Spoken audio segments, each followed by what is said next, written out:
Guys, this is amazing. আমরা ঘুরে এসে পড়েছি ঝর্ণা থেকে। ওই যে ঝর্ণা।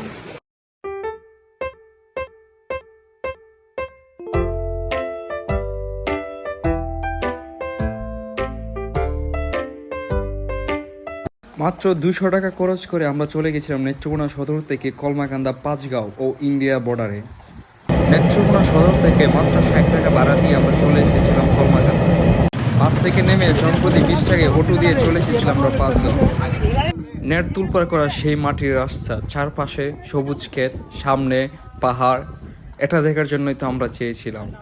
আলহামদুলিল্লাহ আমরা এসে গেছি। কিছুক্ষণ হাঁটার পরে পেয়ে যাবেন অনেকগুলো স্টল, যেখানে আছে ইন্ডিয়ার বিভিন্ন ধরনের সাবান, শ্যাম্পু, ফেস ওয়াশ, আরও বিভিন্ন ধরনের জিনিস চাইলে আপনারা কিনতে পারেন।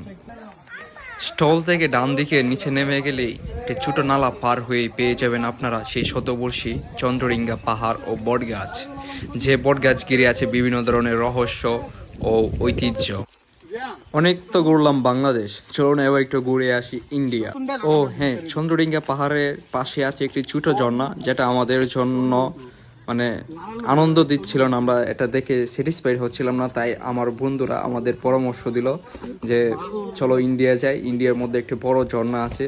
সো সেই ঝর্ণার উদ্দেশ্যে আমরা রাস্তা না ক্ষেতের আইল ধরে আমরা রওনা দিলাম। প্রচুর রোদ ও গরম। হ্যাঁ, আপনাদের বলে রাখা ভালো, এই ভিডিওটি 2024 সেপ্টেম্বর মাসে করা, এখন ছাড়লেও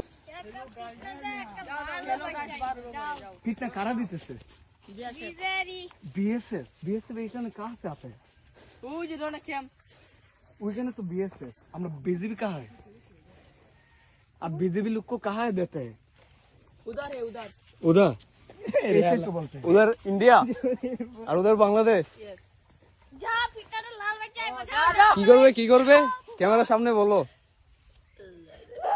যাও সামনে খাটাতার। আমরা আছি এখন বাংলাদেশে, আর 50 মিটার দূরে আছে ইন্ডিয়া। পূর্ণ হিমু।